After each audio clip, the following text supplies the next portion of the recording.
Hi, everybody, and welcome to this conversation on radical honesty and transparency. My name is Georgina Johnson, and I'm the editor of this book, The Slow Grind, Finding Our Way Back to Creative Balance, which is an intersectional environmentalist book and guide, essentially. And I'm joined by Maeve, who will hopefully be coming up on our screens soon. Hi, Maeve. Hi, thanks for having me. Hi. Sorry not to be there in person. No, it's fine. And Maeve is going to tell you a little bit about herself. And I'm joined with Alice, and Alice is Hi, from everyone. Futerra, and sorry, Maeve is from Fashion Revolution. Maeve, do you want to jump in and tell everybody about yourself, your work, and the why behind what you do? Sure, happy to. So my name is Maeve Galvin. I am the Global Policy and Campaigns Director at Fashion Revolution. For any of you who don't know Fashion Revolution, we are the world's largest fashion activism movement. We have teams in multiple countries, and we work on advocacy, campaigns, education, awareness, all towards our goal of transforming the fashion industry and making it really work for people and planet, essentially. My own background is about more than a decade in this industry. I started my career in Asia with the International Labour Organization, working in places like Cambodia, Bangladesh, and Myanmar. And the why I do this, I suppose it's probably similar to many of the folks there. I'm very motivated by the prospect of achieving tangible change. And what I really like on a good day in this industry is that we can measure and see when we've had an impact. So when workers have more money in their pockets, when rivers are cleaned up, when factories are safer, et cetera, et cetera. I really want to work towards change that we can live, breathe, and feel essentially. That's it in a nutshell. Thanks so much. Thank you, amazing. Alice, do you want to jump in? Yes, of course. Hi, everyone. Alice Roche-Naude, Sustainability Strategist at Futerra. So what we do at Futerra at our core is working with our client across what we call logic and magic. So logic is very much kind of trying to quantify progress and impact towards sustainability. So it's really building the foundation and the cornerstone of great sustainability strategies with targets, KPI goals, so all of the nitty-gritty science-based approach to sustainability.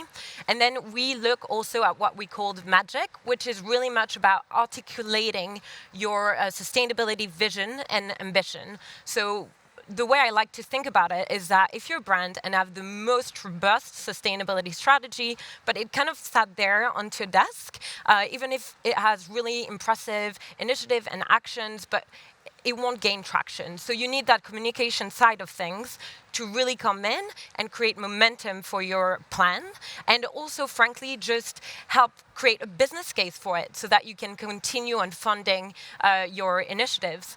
And on the other end, if you only do the magic, that one is a little bit most well known, you end up risking to greenwash as well. So we're really trying to work with all of our clients in that intersection of logic and magic to really create the most impact as we can.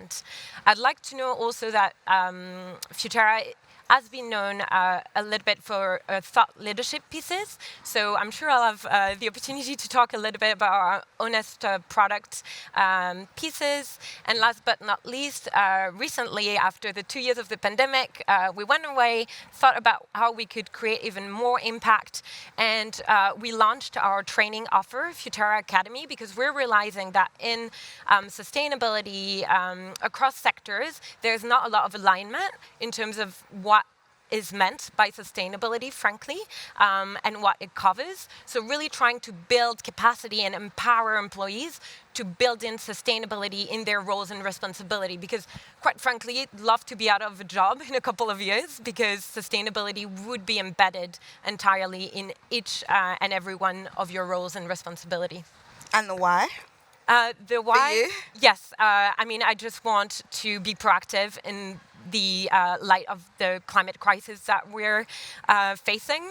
Just really wanted to be able to really take my skill set and bring it into the sustainability space to have the biggest impact as I can. Amazing. So I know you guys are going to be hearing a lot of kind of heavy conversations over the expo, and I'm going to read a bit from this book, a tiny extract to kind of give some context to this conversation. But in general, I hope you're all good in your heart and head, and please have conversations with each other post this to uplift each other, okay?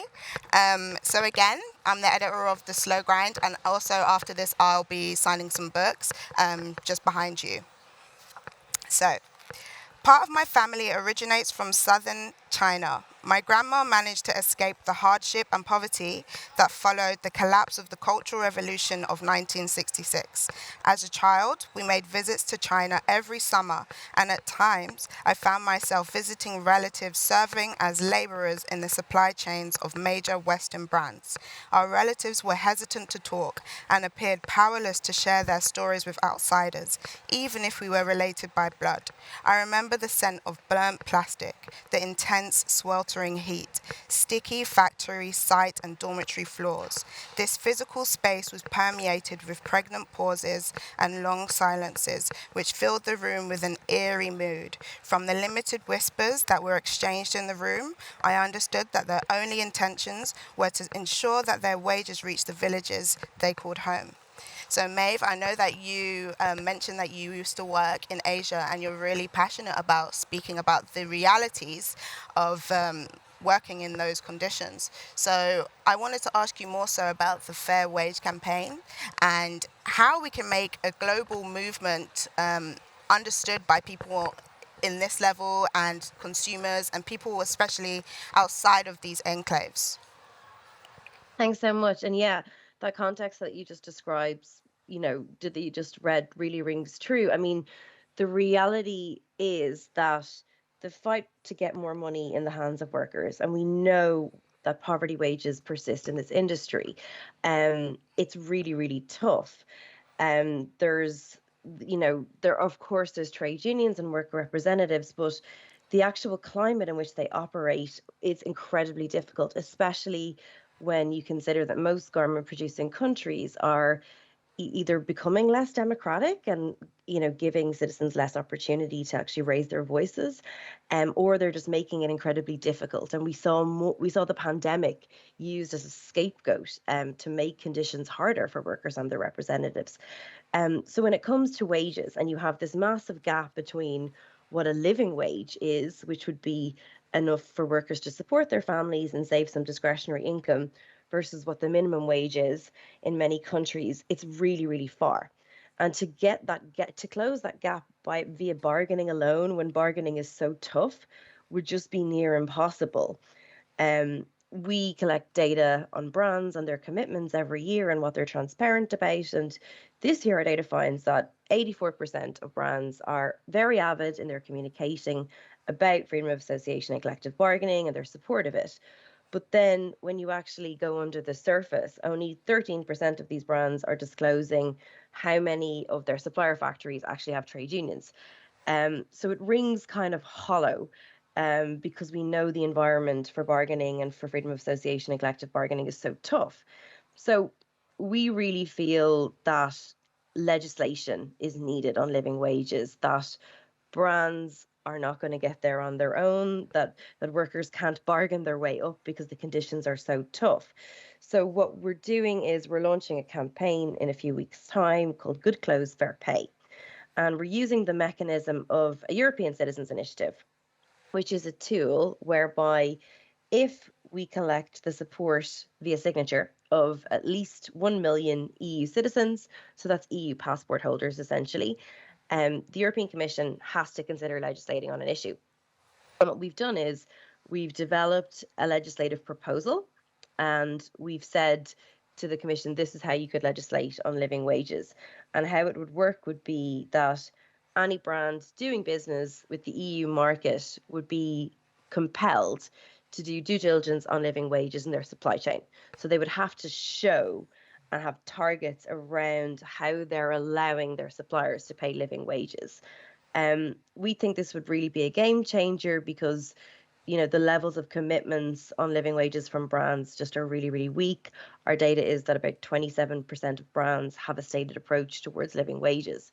So, it's just not going to get there if we're waiting for voluntary measures. Yeah. And we're really hoping to have a big campaign over the course of a year. We'll be collecting these signatures. I really encourage anyone who's interested to check out our website, goodclothesfairpay.eu, or follow us on Instagram. And as soon as we launch in a few short weeks, please lend your support. If you are not an EU passport holder, we still need you. We still need you to spread the word and communicate it with basically anyone in your network who might be an EU passport holder. Thanks so much. No worries. I think it's brilliant that you also connect that to like the language that a lot of these brands are using in terms of circularity, and obviously we're all very aware of, well, hopefully we're all very aware of greenwashing, but Alice is interesting about the honest product, and we'll go in a little bit more depth about the differences between transparency and honesty, and I'd love you to both touch on that. But in the honest products, there's which is a report by Futerra, but it was drafted in 2019. There are some information about millennials and Gen Zs and how overall some of them are somewhat happy with what they feel companies are doing, and that is completely opposite to what you're saying is actually happening, Maeve, which there is this distraction tactic that is being used by the language, by these seeming campaigns and all of these type of things, but from the honest product. Yeah, definitely. So this honest product survey we did was back in 2019 when we surveyed consumer across the US, UK, India, and South Africa. And overall, what we found is that 98% of consumers think that brands have a responsibility to make a positive change in the world. When asked, well, how are you satisfied with the effort that they're doing today? What we saw that US millennials were satisfied, very satisfied actually, 64% of them. But then when you started asking Gen Z, it dropped to a mere 12%. So what it is really showing is that the next generation is really becoming extremely aware of their values and are becoming extremely savvy in terms of finding that information. They've been raised knowing that they need to be careful of fake news, and they hold really sincerity sacred. So there is a big shift that we're seeing within consumers in really them trying to get as much information as possible. And they don't expect brands to be perfect, right? What they want is brands to be trustful and also to show genuinely that they're on a path to do better. So, the main sustainability question, what I love like asking my clients is, well, how is your business going to enrich the world and not exploit it? And we kind of stayed with that idea of purpose for a long time. But now the Gen Z are coming in and they're like, okay, great, but we actually want the proof. So it is a really interesting and exciting shift within consumers in trying to push these topics forward. So yeah. But ultimately, there is this kind of dissonance, and again, this is in your report, between businesses' sense of self, Yes. again, in relation to what you're mentioning in that quote, because a lot of businesses felt like they were on par with all of these ideas. And that was really interesting for me to see in that report, because again, Maeve is coming with all of this information around like where they are going wrong. They're clearly seeing where they're going wrong, but there's this dissonance and they feel like they're doing really well. And I think what is really interesting there is that right now, a lot of brands, when touching on sustainability, they will tend to focus on an issue. So consumers will perceive them as being extremely good on environment, on carbon, on chemicals, but then they might not touch at all on the people side of sustainability. So it is a matter of what the type of information that they're putting forward. Often they filter it based on what, frankly, sometimes look best. So I think it is also the role of consumers to then ask for a disclosure on all possible material issues and really start hammering the point home that sustainability is intersectional and you can't go in talking just about a single issue. And I think in that specific space, consumers need to embrace their consumer caps, but as well as their citizen caps, and also vote according to their value, to then being able to push more regulation in that space, which will then move the dial even faster. Yeah, but on the point of value, it's also about like communicating in an honest way. Right. But also, Maeve, I'd love you to talk about this. Like, how can you even become transparent if you're not being honest and you don't understand where to be accountable? Like, that's on a consumer level, that's on an independent level, but that's also on a business level.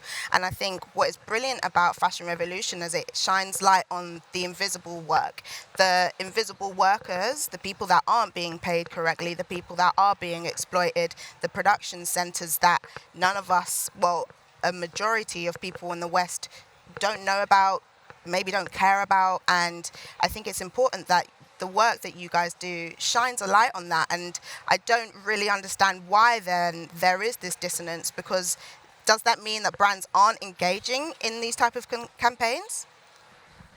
I mean, for us, there's two parts to the story here, right? So, on one hand, our data has that you have half of the world's largest brands, they disclose little to nothing about their supply chains. And that's been kind of consistent. We've been collecting data since 2016. And, the reality is, those are brands that are probably impervious to activism, impervious from pressure from consumers, impervious to, the pressure that's coming in from investors. This is why we desperately need legislation, because all of our pushing and agitation hasn't really moved those brands. But then again, relying on a system where we're in this category of, waiting for brands to do the right thing is an Yeah, incredibly weak system anyway. And, the good brand, bad brand debate gets a lot of airtime. But, really, we should be talking about systems where it's easier to be a good brand and harder to be a bad brand. So, on that front, we feel this really makes the case for why we desperately need legislation. And there's proposals underway, which we're delighted about, and we need to push for them to have more teeth. But then the second part of the story is the one that you're kind of talking about already, which is the half of brands that are disclosing and have come under pressure from groups, and they have gotten better at it actually. And that has to be acknowledged. Like, the space of making supplier lists transparent has dramatically changed in the past few years. There's real progress there. And that was hard fought by workers, activists, et cetera, et cetera. And that's, more and more normalized to have your supplier lists online, not just for tier one, but increasingly for for tier two and beyond. But then the challenge that we see is, while there's an appetite to disclose policies and commitments, there's far less to disclose results and outcomes, right? So we need more brands to share the real impact of what they're doing, even if it's far from perfect. And right now we see reticence on that front. And I could give examples of that, but maybe just one that's front of mind is around purchasing practices.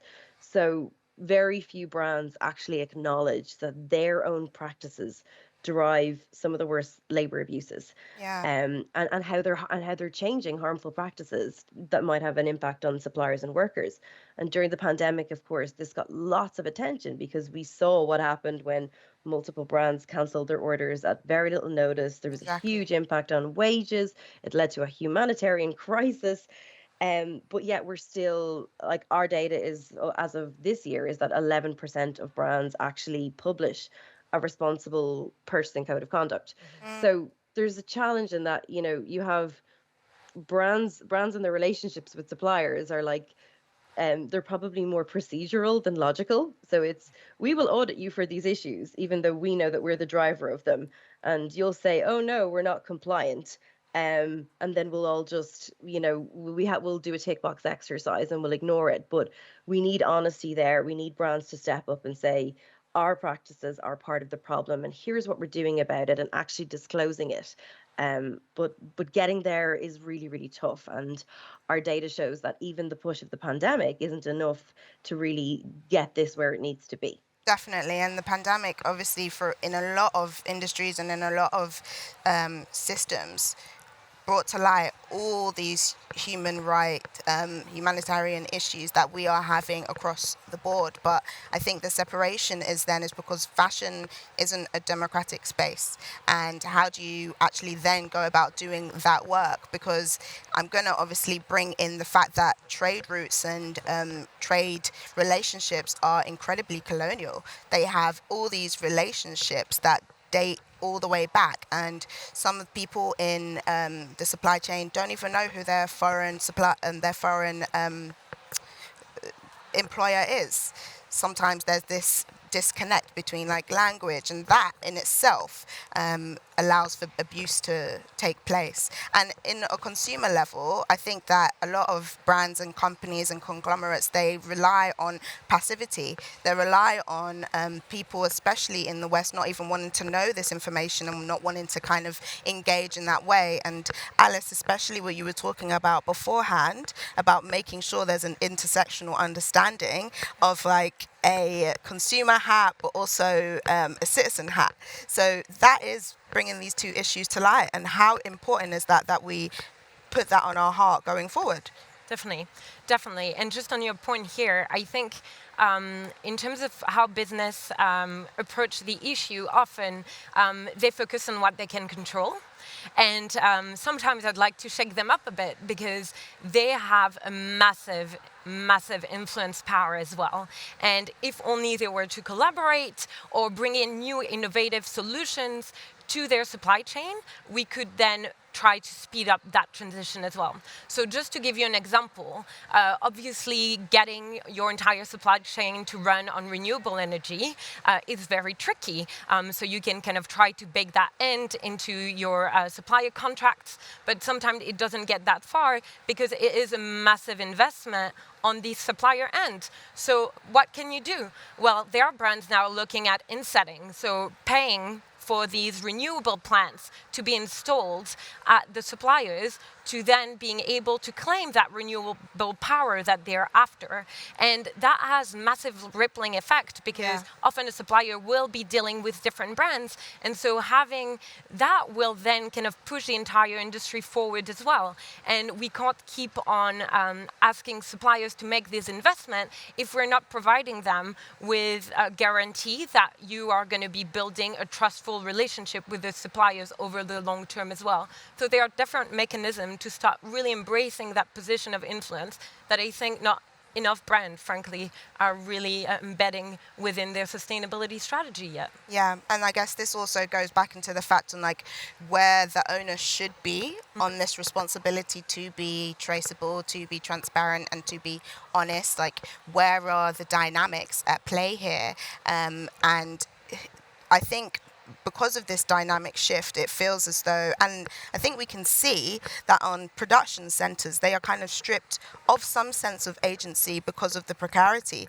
And we see that because of the pandemic, like when contracts were kind of completely ridden and taken out, like that creates even more precarity in these countries especially. And the difference then is the onus then should be on the overproducers. Like everybody is talking about that, everybody knows it, but for some reason there's a bit of a gap. Yeah, there's this huge gap. Maeve, I don't know if you want to say anything on that. Yeah, it's always the massive, mountain of an elephant in the room, isn't it? The issue of overproduction. And yeah, again, our data is 85% of brands don't share what their volumes are. So we don't really have, there's statistics that float around, but we don't have a real figure on how much is produced every year. We have very little on the amount of waste brands produce every year as well, but we've all seen the mountains of clothing waste and waste importing countries. And it's really, really frightening, especially given the time clock we're on. Yeah.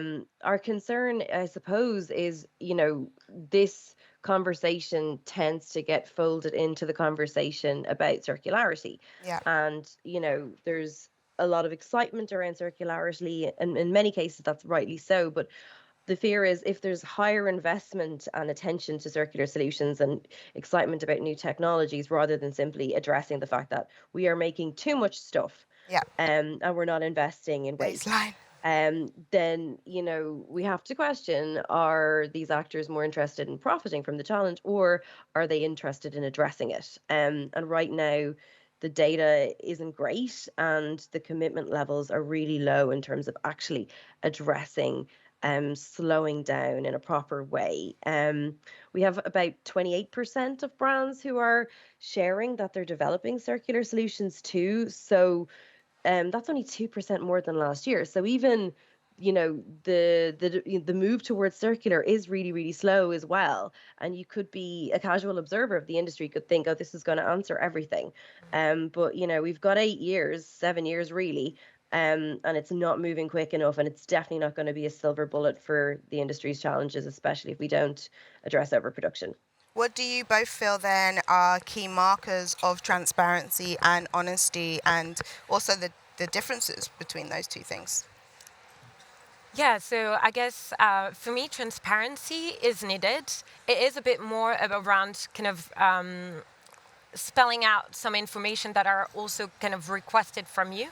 It is very much at the corporate level, whereas honesty, you bring it down to a human level. It is about providing information for questions that you weren't even asked for. So I guess for me, honesty is really about admitting your faults and not being afraid to take risk and to share problems that are yet to be fixed. So trying to be honest with the consumers, aligning with the values, and trying to say, well, we're working on this, but demonstrating action on the back of that, because you can say I'm working on it and not necessarily having the mechanism in place to Yeah. being able to deliver on it. So you really need to build in, I think, intermediate targets to really show a roadmap on how you're going to get there. And for me, basically, when companies are trying to be transparent and honest, there are three key components. One is corporate practice, so communicating about your policy and performance specifically to expert. Then you have the product proof, which is more about communicating to your consumers about what your product is actually changing and doing in the world.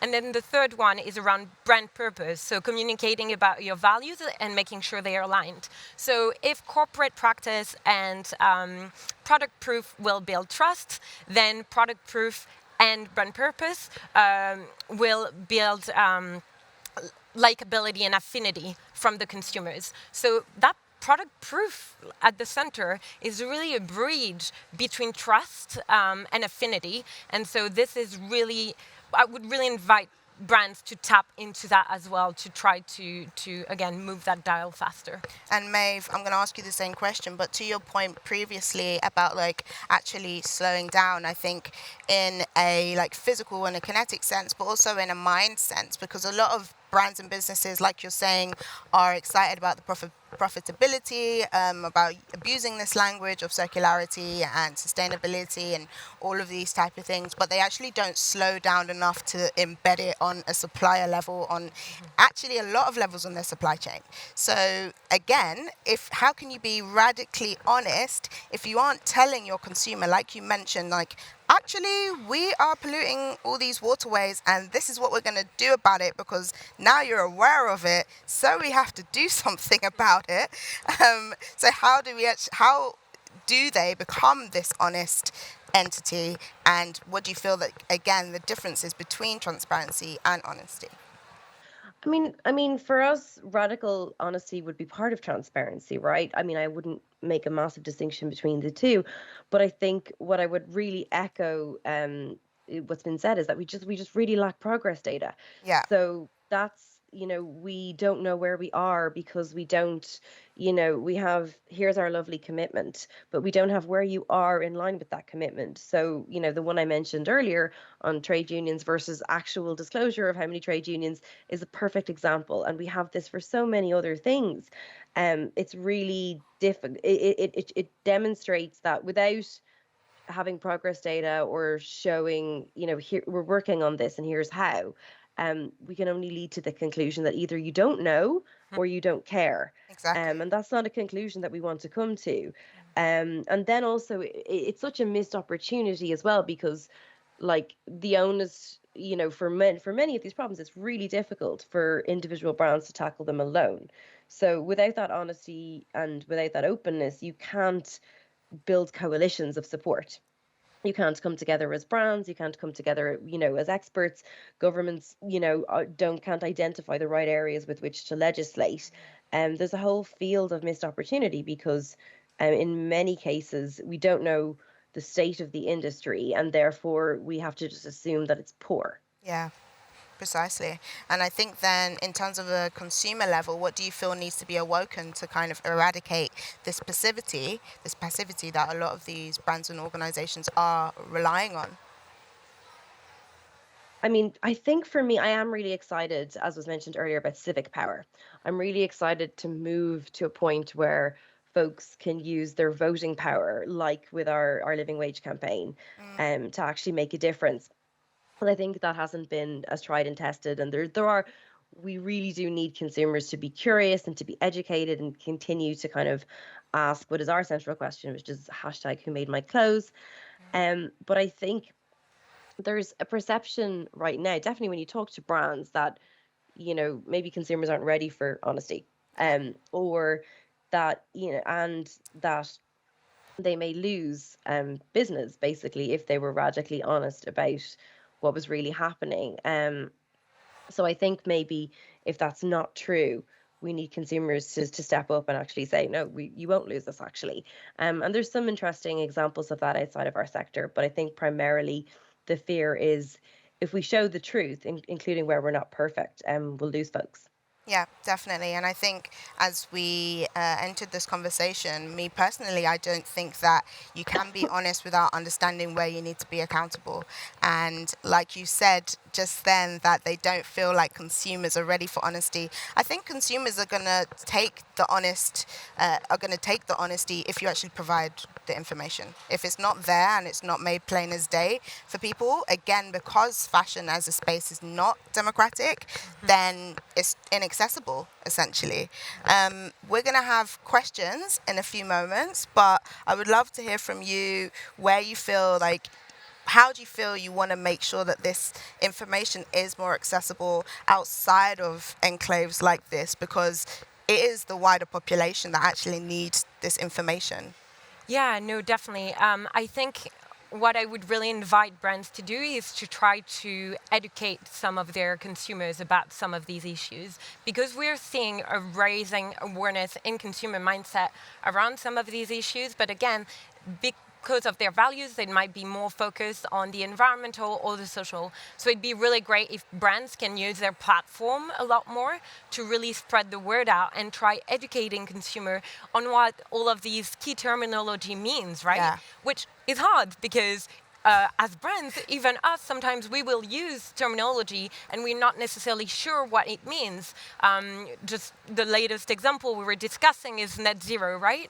A lot of different brands have been using net zero as an end goal, and that wasn't necessarily regulated as much. There was a lot of different people that meant different things, and now we have the science-based target initiative that came in there and are starting to put a framework around a terminology like that. So I think we need brands to educate the consumers, but also whenever you're using a term and it is a little ill-defined, maybe reach out to other brands, to coalition, to groups, to really try to structure and be a rule maker instead of a rule taker on these topics. I completely agree with you. And that's something that when I started doing the book, I'm dyslexic. I would consider myself somebody that is learning about this and continually learning about this, because I hope that we're all citizens of curiosity. But something for me was just, how do you access information when you are neurodivergent, when you don't have these conversations every day? And when I set out to actually work on this project, I was just like, there needs to be annotations everywhere. There needs to be definitions everywhere, so that the everyday person can actually engage in this conversation and, the sphere of influence that they are in, like actually start sowing these seeds. And I think if we have more of these conversations, but in a layman way, then that's the only way that we're going to have any impact. Maeve, we are going to take some questions. Are you happy to answer some? Does anybody have anything they want to ask? Anything that we've spoken about? This isn't school. Please put your hands up. Don't be shy. Don't be shy. Anybody? Yep. Someone should be running around with a mic. Yep. Here we go. Thank you so much for such a comprehensive presentation. I'm sure we're all really, really impressed with it and appreciating it. I've been working in Bangladesh since '89, and I've really seen the difference that has happened over the last few years, especially in the garment arena. This necessity for companies to come together and actually acknowledge the relationship level that things are at In relation. is it's just vital. And I'd just really like to know more of what you were saying about the buyers, the companies actually providing resources to the suppliers so that they can begin to supply the metrics that are needed for the companies. Because as you said, the suppliers are being they're producing garments for multiple companies. So is just one company going to provide those resources? Is there any kind of network happening that will move that forward? Thank you. Yes, great question. I think it depends on the side of the brand and the company and the relationship they have with their suppliers. I think right now what needs to be done is really building this trust relationship with suppliers and really looking at it long term and not being, and that's the entire sustainability issues, right? Like we're very short term minded. So how can you come to your suppliers and put mechanism in place? So I know that brands would expand their contract over term. Others would provide the financial investment to then being able to implement the changes that they are needing really for their reporting and their goals and to meet their targets and really delivering on their sustainability ambition. I guess for suppliers where there would be a lot of smaller brands, I think there is, again, a clear need for brands to come together and try to basically put resources in a pot and try to handhold their suppliers in making that transition, because we need a just transition. We don't want to leave people on the sidewalks. Exactly. So we need to provide the tools and the resources that, frankly, we have. We have most of the solution. Again, in the latest IPCC report, the Intergovernmental Panel on Climate Change, they are saying we have the resources to mitigate the climate crisis. It's just that resources and funds are not allocated properly. Yeah. So it is really about allocating these resources, the capital, but also the time and the human intellect and knowledge towards solving some of these issues. Yeah, and I guess just to that point, I would say it's also looking at like business models. Like, why are we in this undemocratic space? Like, why can't businesses, especially conglomerates, like steward smaller brands? Why can't they share this information like freely? It just needs to be accessible. And why can't our models, instead of being like independent, be interdependent and be run more of like a cooperative? Yeah. Because that would enable us to actually share information freely, right, Maeve? Yeah, I would also add that brands have significant lobbying power, especially in garment producing countries like Bangladesh, where the industry is such a significant amount of GDP. And if brands bandy together, they can also ask for national legislative changes, changes to like things like energy systems, etc. Exactly. When they have such economic power too. So that really there needs to be more of that, and there needs to be more brand coalitions doing that. There's a lot of examples of it kind of behind the scenes and brand by brand, but it's something that really could change the game for suppliers and workers, as well as those individual relationships, which we massively need to address via banning unfair trading practices, etc. But I think that lobbying power is one that we need to keep more attention to going forward. Exactly. And I actually just add one thing. It's also about training the suppliers on what sustainability is and some of that key terminology as well, because they might not have come across it. So there is a lot of like capacity rising that needs to happen. And if you have the capacity within your teams to do that and create that dialogue with the suppliers to anchor some of these key sustainability concepts, that will go a really long way. Exactly. And also tailoring language to like specific locations. Yeah. Making sure that it is, again, plain as day for people depending on where they are and relevant to their situation and their community. Does anyone else have a question? Please ask a question. Go ahead. Sorry, can you hear when everyone's asking a question? Great. Okay, good. Hiya, I was wondering if you had any tips for Can you people. speak up? Do you have any tips for people working within small companies trying to push sustainability within the business, but sort of really trying to find your first steps? Where would you start? So Maeve, the question was, where would you start with implementing sustainability on a smaller level? God, it's probably wouldn't smaller businesses are definitely not my area of expertise. But definitely, I would look at there's a variety of really good examples of policies and commitments that would be a first entry point. If you're, for example, a small brand trying to develop your policies and you're thinking about like supplier codes of conducts and other areas, I would really, really look to industry best practices there. And you could, you definitely, if you look at our transparency index, you'll see kind of the higher performing brands who are more transparent on practices, even though, they're still far away from being perfect. That would be probably my place to start. But others might be, I think Futerra might be better pressed than I to answer in terms of more detail. I think on that one, I would probably focus a lot on the co-benefits on sustainability and frame it as a value driver instead of something that will take resources out of your budget, right? So trying to think about all these trends that we've talked about, the honest generations, but also how can you really start thinking about how you can embed sustainability as a day-to-day practice that then will drive value with your company. And there's a lot, first of all, it's like easier to sell internally. And I would also recommend, there's so many great tools online.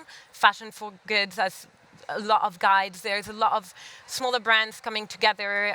Don't be afraid to pick up the phone and reach out to someone in the industry as well to get some pointers on how you can really start your sustainability journey. And I think this is something that we haven't touched on as much. But sustainability, again, it sounds a bit cliche, and you've heard that a lot of time, is a journey, and it's going to change, and the entire landscape is constantly evolving. So it's really trying to keep a finger on the pulse when looking at these issues. But I would definitely go big on the co-benefits and see how it can bring value to your brand. And I would pretty much say, like, I'm actually less of a sustainability person and more of a regeneration and repair person. Similarly, I'm less of an equality person and more of an equity person, because we have to understand the nuances and the dynamics and the differences. And I would start with communicating value. If you do have a smaller brand or you work in a smaller organization, then it is a lot easier to you to change, instead of like a vertical hierarchy, to look at things being horizontal and sharing information like easily, but communicating values and actually asking people to rethink what they are engaging in, why they are engaging in it, and what is the impact of what they are engaging with. Because I think if people don't feel like they're allowed to believe something, they can believe in something, and they can actually implement something, they're not going to do it, because they're not going to feel empowered to do so. So you can go into your business and say, look, we actually have to rehaul things, but start with the way that we think. Is there any other questions? We're going to wrap up in a minute. Anybody? Oh, okay, he's telling us that we actually can't. So thank you guys for joining us, and I really hope you have an amazing rest of your day. Great. Thank you so much. Thanks so much.